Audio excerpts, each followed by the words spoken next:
Ano partner, okay na? Uwi na ako. Ha?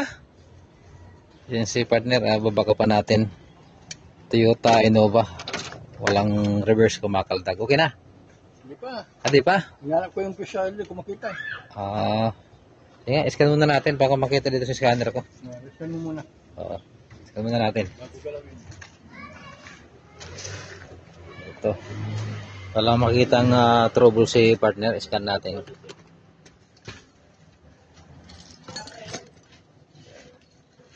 Scan tayo. Scanner natin.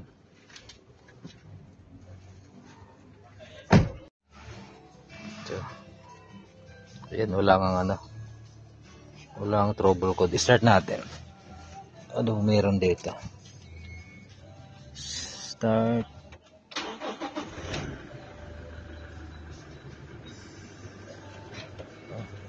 Walang display ng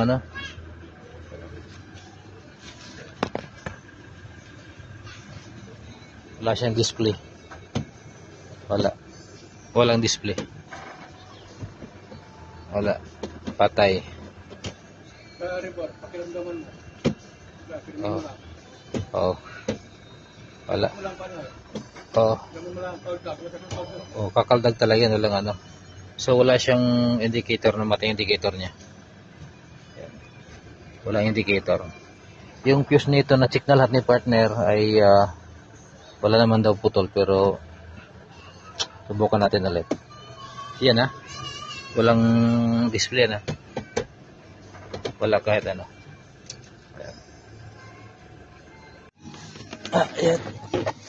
Ayan.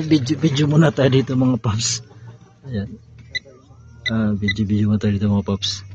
Ayan, hindi makita ni partner yung sira nito eh.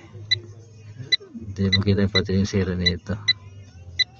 So lahat ng fuse ay buo. Ano to na tawag dito na electrical shock to. Electrical shock nangyari dito. So yan talaga, pati talaga yung kanyang pati talaga yung kanyang andito TCE mula talaga siyang patay talaga. Wala siyang ma-scan dyan Ayan. Subukan natin program adaptation para makuha. Tawag na relearning mga paps. Subukan natin.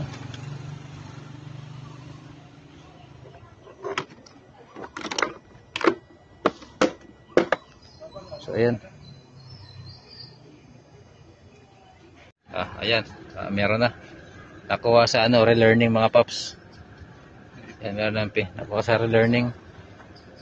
Yun. No? May display na. Oo, kana.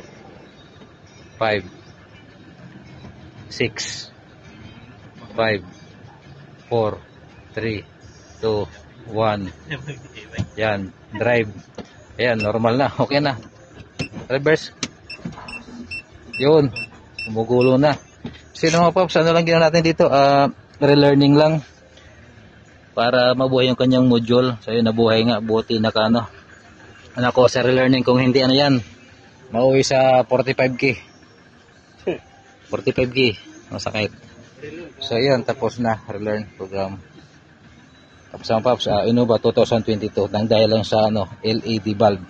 Munti ka na madamay. Okay na. Uwi na kami ni partner Renz Mendoza.